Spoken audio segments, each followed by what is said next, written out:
Sí, ya. Bueno, entonces, como les decía, esta parte de perifloemático le salió en el examen. Alguno la contestó y otros no. Lo que quiero decir es que cuando ustedes dicen peri, es de periferia. Quiere decir que a la periferia va a estar lo que les están preguntando. Quiere decir que el floema iba a estar a la periferia. Entonces, y no supieron contestar eso, ¿verdad? Así que hay que tenerlo en cuenta, por favor, este, para los futuros exámenes y donde se les pregunte algo similar, ¿verdad? Si es perifloemático, pues es el floema el que va a estar alrededor. Si es pericilemático, va a ser el xilema el que va a estar alrededor, ¿ya? Entonces hay que tener en cuenta ese tipo de términos. Bueno, vamos a ver. Con el caso del tallo de las gimnospermas y laticotiledóneas. En el corte transversal de un tallo de gimnosperma, y en dicotiledóneas, ese que observan ustedes allí del lado derecho es de una dicotiledonia, de un trifolium, que es el trébol verdadero. Los haces vasculares van a estar formando un círculo que va a delimitar la región externa y la interna del tejido fundamental, o sea, se van a dividir en córtex y médula respectivamente. Y los haces vasculares van a estar separados entre sí por paneles de parénquima interfascicular. Entonces, eh, déjenme poner esto así. ¿Siguen viendo la presentación? Sí, sí, se mira. Bueno, entonces, si yo le doy suma a esto, primero, Lo único que no se agrandó, no se agrandó. no. Qué regada con eso, la verdad es que no sé cómo hacerlo entonces. Bueno, pero lo que les quiero explicar es que vamos a tener, ¿verdad? La epidermis, vamos a tener todos los haces vasculares que van a estar rodeando, ¿verdad? Eh, el tallo, y eso es lo que va a formar como el círculo y nos va a delimitar el córtex y la médula. Y acá, en estos haces vasculares, vamos a tener que primero va a estar, ¿verdad? El floema y luego el xilema.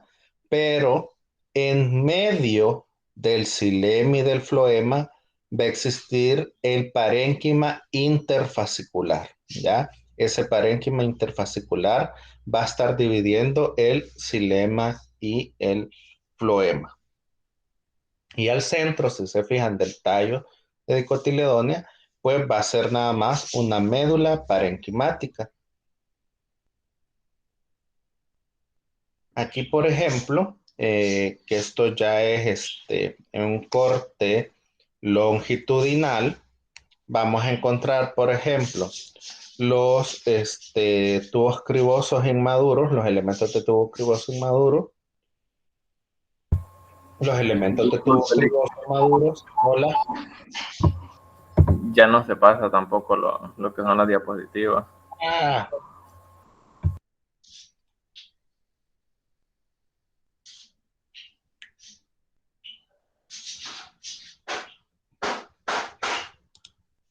pero esta diapositiva sí la están viendo ahorita, la de los Sí, tubos ahora cribosos. sí. Bye.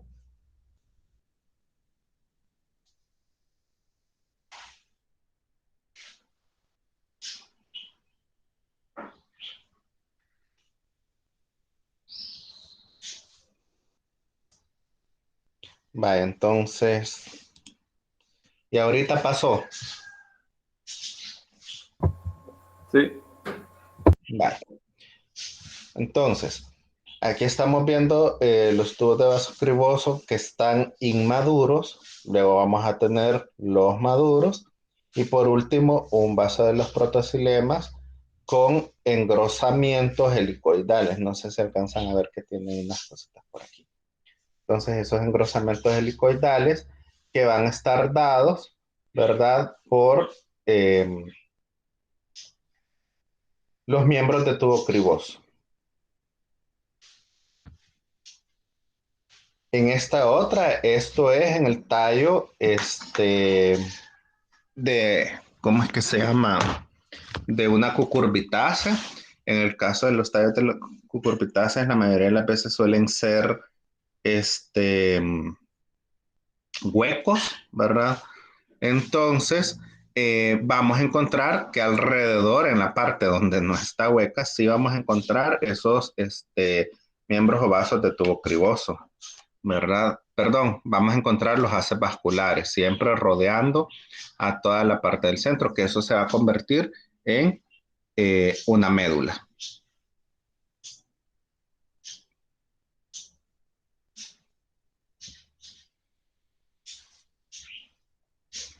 En este otro transcorte, igual nos está enseñando, ¿verdad? El corte transversal de cucurbita. Si se fijan, la parte del centro, pues sigue estando, ¿verdad? Vacía. Esto es porque los tallos de las cucurbitáceas son huecas. ¿Y qué es lo que vamos a encontrar? Primero va a estar la epidermis, ¿verdad?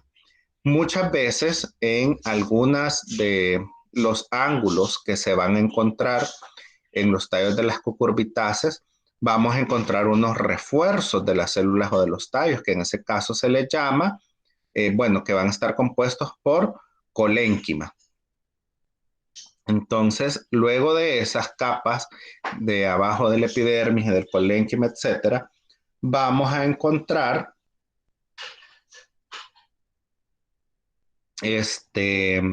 la siguiente capa, que va a ser una capa de parénquima, que serían más o menos estas dos que están arriba de esta partecita roja que está aquí. Que esa parte roja que vemos ahí, igual eso es esclerénquima. Ese esclerénquima que también está reforzando el tallo de las cucurbitáceas. Acuérdense que estos tallos pues son, ¿verdad? Herbáceos. Entonces, con cualquier cosita, si no tuvieran estos refuerzos, ¿verdad? Los cortarían y eso pues no es lo que le conviene, pues obviamente a, este, a esas plantas. Entonces, debido a eso, es que vamos a encontrar esos refuerzos tanto de colénquima como de esclerénquima. Y luego de ese esclerénquima, que sería como la partecita roja que encontramos nosotros acá, vamos a tener en realidad toda esta parte de parenquimatosa, ¿verdad? Que va a formar parte incluso de la médula. Y luego tenemos los haces vasculares. Aquí en los haces vasculares vamos a tener primero floema, luego el xilema, y lo característico va a ser que van a estar interrumpidos, ¿verdad?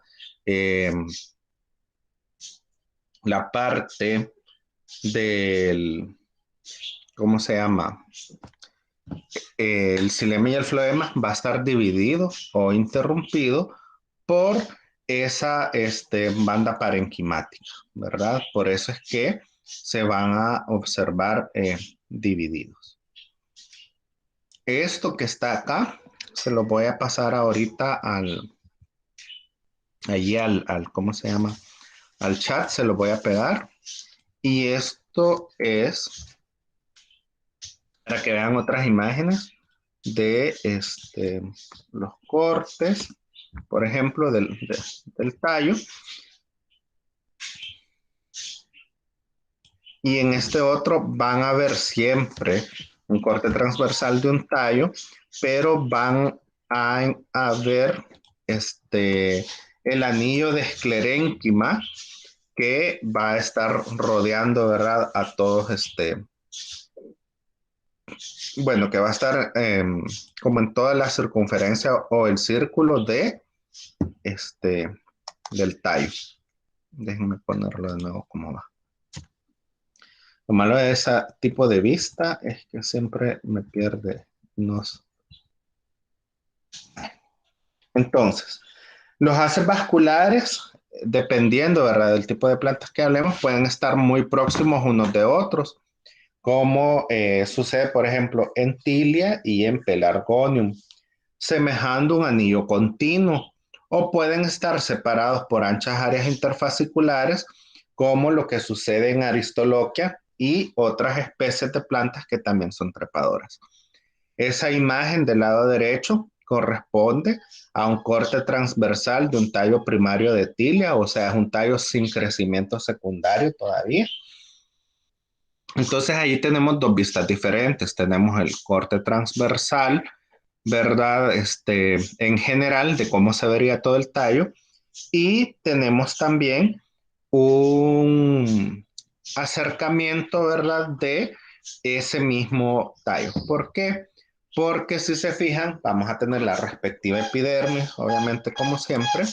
Luego de eso tenemos el córtex y en ese córtex va a haber parénquima, va a haber colénquima y obviamente también los conductos de mucílagos. Luego de ese corte vamos a encontrar los haces vasculares que si se fijan en ese caso se ven como que estuvieran continuos, ¿verdad? Entonces esa es una de las características que pueden suceder en algunos géneros, como en el caso de Pelargonium y de Tilia. Después de esos vasculares y ese parénquima interfascicular, porque siempre están divididos por ese parénquima interfascicular, los haces vasculares, vamos a encontrar la médula y en esa médula vamos a tener los conductos mucilaginosos y el parénquima, que sería esta misma parte que está aquí y es esto que vemos acá. Eh, También es de hacer notar, ¿verdad? Que primero está el floema y luego está el xilema, porque están divididos por el parénquima interfascicular. En el córtex se van a incluir tejidos, ¿verdad? Que van a estar situados entre la epidermis y el sistema vascular. Generalmente va a ser delgado, excepto en el caso de las plantas en roseta como los apios, el plantau y toraxacum, y en el caso de las cicadales. Ese córtex va a estar constituido básicamente por parénquima, pero frecuentemente hay también tejidos de sostén, como van a ser colénquima y esclerénquima en el caso de las dicotiledonias, y estructuras glandulares como los conductos resiníferos en el caso de las coníferas y los lacticíferos o los conductos mucilaginosos en el caso de las dicotiledonias. Entonces, por ejemplo, esto que vemos acá es un transcorte de Aristoloquia.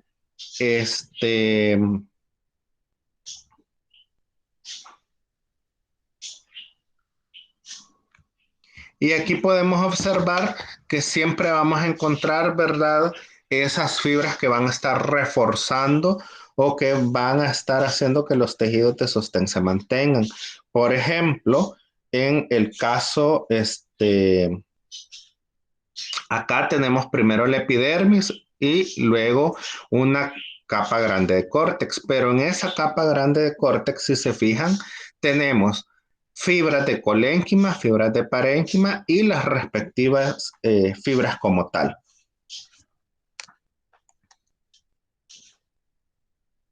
Luego de esas fibras ya vamos a tener, ¿verdad? Los haces vasculares. Esos haces vasculares van a ser los responsables, ¿verdad? De el transporte de los nutrientes a las plantas. Y estos haces vasculares van a estar divididos siempre por el parénquima interfascicular. Y luego, ¿verdad? De que ubicamos los diferentes haces vasculares, vamos a tener la médula. Y que en esa médula lo único que vamos a encontrar va a ser parénquima. En el caso de los tallos de plantas superiores, generalmente no vamos a encontrar una endodermis, excepto en algunos ejes florales, en tallos subterráneos y también en algunos tallos acuáticos. En el caso de los tallos acuáticos, ¿verdad? esa endodermis a veces incluso es muy, muy fina, muy, muy delgada. Y en cambio, en vez de esa endodermis, puede haber una vaina amilífera. La epidermis puede retener la actividad mitótica para compensar el crecimiento en espesor del tallo, especialmente cuando la peridermis, el tejido secundario de protección, se forma tardíamente. Esa epidermis con actividad mitótica va a ser debido a que tiene ese crecimiento en espesor, ¿verdad? En el caso de los tallos de las hidrófitas sumergidas, o sea, de aquellas plantas vasculares que todo el tiempo van a estar sumergidas en el agua, la epidermis va a carecer de estomas y esto pues es debido a que como siempre van a estar en el agua, ¿verdad? No van a necesitar hacer como este transporte como para refrescar el ambiente interno de la planta. Y en ese caso, la cutícula no existe o es muy reducida. El córtex va a ser amplio y va a estar constituido por aerénquima, porque como es una planta que está completamente sumergida, ¿verdad? Entonces también tiene que tener aerénquima para poder flotar en algún momento. El cilindro vascular, que en ese caso es del tipo protostele, va a ser reducido.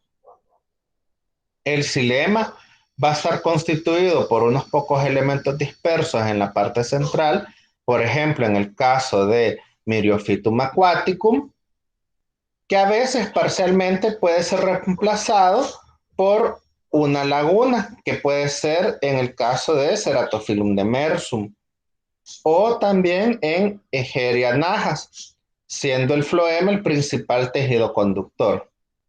En el caso del xilema, puede carecer de elementos traqueales y va a estar formado por parénquima xilemático. En algunas especies se van a desarrollar hidropotes. Esos hidropotes van a ser estructuras glandulares que funcionan como captadores de iones, tomando el agua y los minerales necesarios. Eso es lo que sucede, ¿verdad? En el caso de las hidrófitas sumergidas. Luego, en el caso de la médula, siempre esto en dicotiledonias, la médula va a ser la porción que va a quedar encerrada por el sistema vascular. Va a ser parenquimática y a veces puede tener una función de almacenamiento o incluso presentar idioblastos diversos y estructuras glandulares.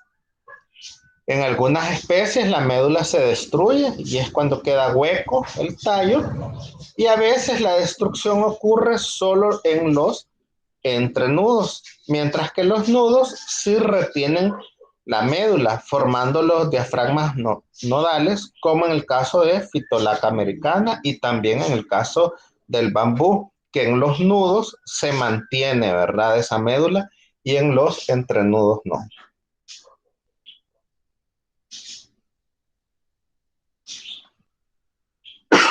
En el caso de Cecropia, ¿verdad? Que son los guarumos, las cámaras de los entrenudos están habitadas por hormigas del género Azteca, que a su vez protegen a la planta contra otros herbívoros. Y pues estos son los tipos básicos de la simbiosis que nosotros podemos encontrar. Ahora hablemos del tallo primario en monocotiledonias. Acá se van a presentar dos tipos básicos de tallo primario. Uno, en el que la mayoría de las monocotiledonias va a resultar difícil distinguir un cilindro vascular. Esto va a ser porque el sistema consta de un gran número de haces repartidos irregularmente en varios ciclos, desde la periferia casi hasta el centro del tallo. Y no es posible distinguir los límites entre el córtex y el cilindro vascular y la médula. Por eso, en el caso de las monocotiledóneas y que cumplan con estos requisitos, se va a decir que van a ser de tipo atactostela. El tejido fundamental, llamado también tejido conjuntivo, puede ser parenquimático o estar fuertemente esclerificado e incluso presentar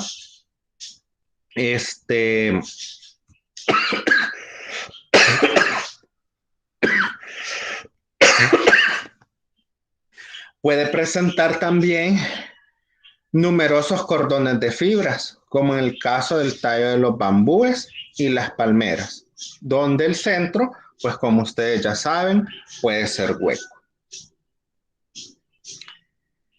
El córtex va a ser bastante angosto en los tallos aéreos de las monocotiledóneas, pero va a ser muy grueso en los tallos subterráneos, por ejemplo, en el caso de los rizomas, los cormos y los bulbos.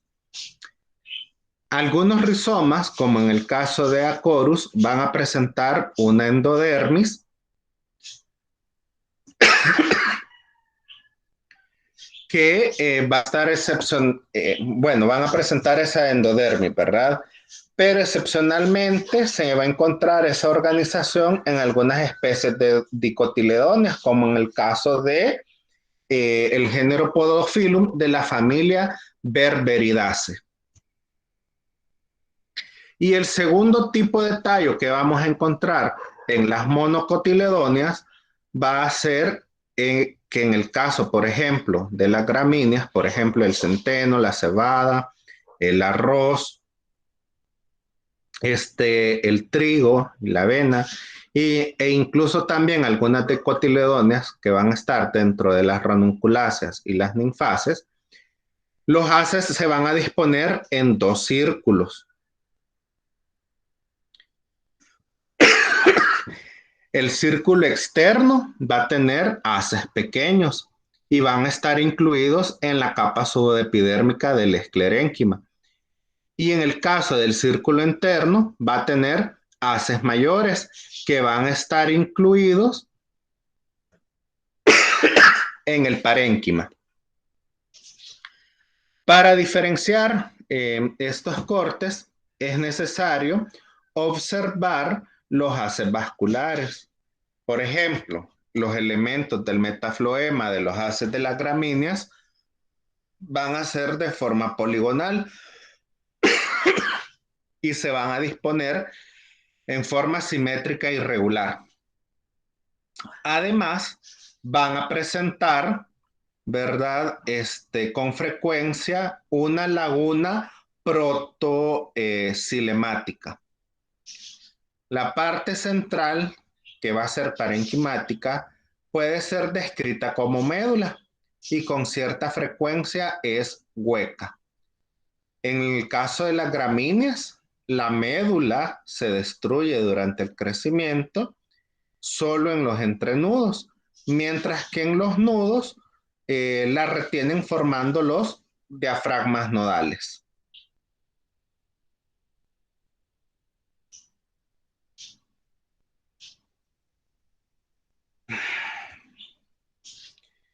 En cuanto al sistema vascular, en cuanto al sistema vascular caulinar y la filotaxia, que es la disposición, ¿verdad? De las hojas, vamos a encontrar que el cuerpo primario de la planta se va a originar a partir de los tres meristemos primarios derivados, que son la protodermis, el procambium y el meristemo fundamental. Esos tres sistemas de tejidos van a originar el sistema dérmico en el caso de la protodermis, el procambium va a originar el sistema vascular y el meristemo fundamental que va a dar origen al sistema fundamental. En un corte longitudinal, que es el que ustedes pueden observar allí del lado derecho, en el ápice mismo vamos a encontrar el protomeristema, que está señalado con el número 1. Por debajo de ese protomeristema y por encima de la inserción de los primordios foliares, va a quedar un anillo meristemático y a eso se le va a llamar el meristema residual. Luego, en ese anillo, ¿verdad? Meristemático, que es el meristema residual, van a aparecer los cordones de procambium, que el procambium, ustedes saben, va a dar origen al sistema vascular. Pero luego, por divisiones longitudinales repetidas que forman células alargadas, las porciones intermedias que van a quedar entre los cordones se van a diferenciar en parénquima interfascicular. Y por último, un poco más abajo, en el vástago, van a haber tantos cordones de procambium como primordios foliares, porque son los que están dando origen, ¿verdad?, a nuevos tejidos.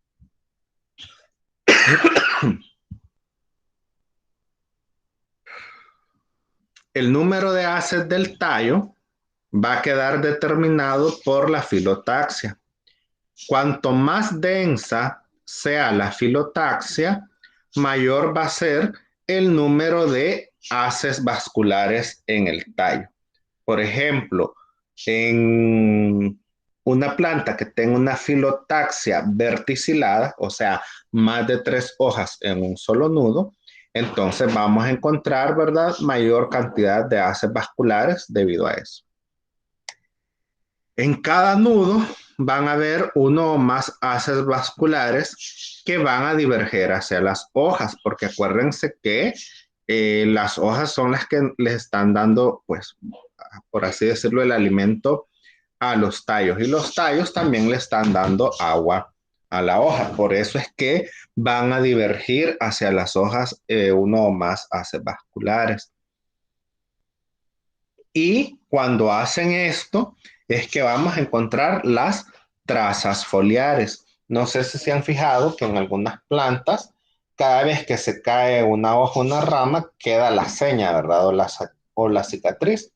Eso sucede, por ejemplo, en la papaya, en el coco, bueno, en las palmeras, en la mayoría de las palmeras, se puede observar esa cicatriz foliar, ¿verdad? De donde estaba insertado el peciolo de la hoja en el tallo. Los haces desde los que nacen las trazas foliares se llaman haces caulinares o axiales. La combinación de los haces caulinares y las trazas foliares se denomina simpodio vascular. Y el vástago puede presentar dos tipos de organización vascular. El primer tipo de organización vascular va a ser el sistema vascular abierto.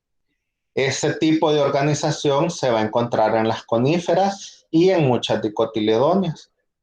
Los simpodios vasculares van a estar libres entre sí y van a constituir unidades independientes del sistema y no van a estar interconectados por tejido vascular.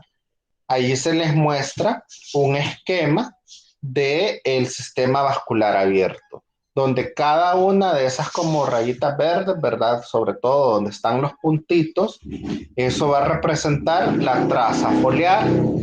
Y lo otro, pues, son los diferentes haces caulinares. Cada uno de estos, si se fijan, no se conectan uno con el otro.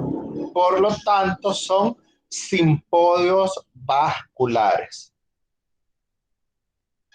Y el otro que vamos a tener va a ser el sistema vascular cerrado. Este se va a encontrar en algunas gimnospermas y en muchas dicotiledóneas. Entonces, cada traza foliar se va a conectar con dos simpodios vasculares. O sea que no van a haber simpodios libres porque van a estar conectados entre sí. Volvemos al mismo esquema con la diferencia de que tenemos las trazas foliares y si se fijan, esas trazas foliares están unidas a dos haces caulinares diferentes. Entonces, acá es cuando decimos que hay anastomosis, o sea, que hay conexiones entre sí. Y en este caso, aquí podemos ver cada uno de los simpodios vasculares, ¿verdad? Podemos contar, digamos que hay 4 que están unidos entre sí. Y ese es el sistema vascular cerrado.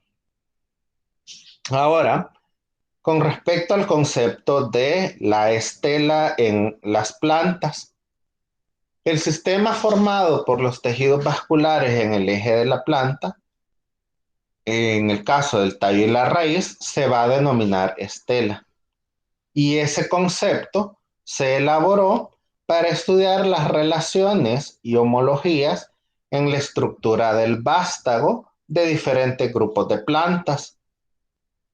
Van a haber 3 tipos básicos de estela según la distribución relativa del sistema vascular y también del sistema fundamental de los ejes en estado primario de desarrollo. Esos 3 tipos van a ser la protostela, la sifonostela y la eustela. Y cada uno de ellos con diferentes variantes como ustedes ya conocen. En el primer tipo, que es la protostela, esta va a ser una columna sólida de tejidos vasculares ubicada en posición central. Ese va a ser el tipo más simple y el más primitivo filogenéticamente hablando. Este tipo de estela, que es la protostela, se le encontró en plantas fósiles, como en el caso de Xilophytum, que es una pteridofita de la era paleozoica, pero también se encuentra en algunas pteridofitas actuales, como en el caso de Xylotum, Gleichenia, y también los tallos de algunas angiospermas acuáticas, que obviamente son hidrófitas sumergidas, y también las raíces primarias de las plantas con semillas. Este es el tipo de estela que vamos a encontrar, ¿verdad? Se llama protostela. ¿Y qué nos dice la definición? Que va a ser sólido, ¿verdad? Los tejidos vasculares en el centro van a ser sólidos, no hay espacio como tal, ¿verdad? Entonces aquí tenemos el xilema y tenemos el floema. Pero esta misma protostela va a tener algunas variantes. Por ejemplo, cuando la columna de xilema tiene forma estrellada, como esta que observamos acá, va a recibir el nombre de actinostela. Y cuando el xilema está fraccionado en varias capas, se va a hablar de plectostela. Luego tenemos la sifonostela.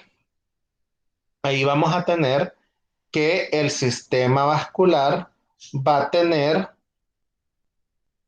una forma de tubo envolviendo una médula parenquimática. Ubíquense en este esquema a medida que lo que les voy diciendo. No va a presentar lagunas foliares y según la posición del floema se van a distinguir 2 tipos. Uno va a ser la sifonostela anfifloica. ¿Qué quiere decir anfi? Quiere decir en 2 lugares. Entonces vamos a tener floema del lado de afuera, que ahí en el esquema está representado por el color rojo, y también vamos a tener floema por el lado de adentro. Y si se fijan, no hay lagunas foliares. Este tipo de sifonostela anfifloica va a ser exclusivo de las pteridofitas, pero solo las que pertenezcan a las familias Gleicheniaceae, Esquisaceae y Marciliaceae. Solo en ellas vamos a encontrar la sifonostela anfifloica. Y el otro tipo de sifonostela que vamos a encontrar va a ser la sifonostela ectofloica. ¿Qué quiere decir esto? Ahí el floema se va a encontrar por fuera del xilema. Esta se va a encontrar en tallos de algunas pteridofitas y en raíces de espermatofitas.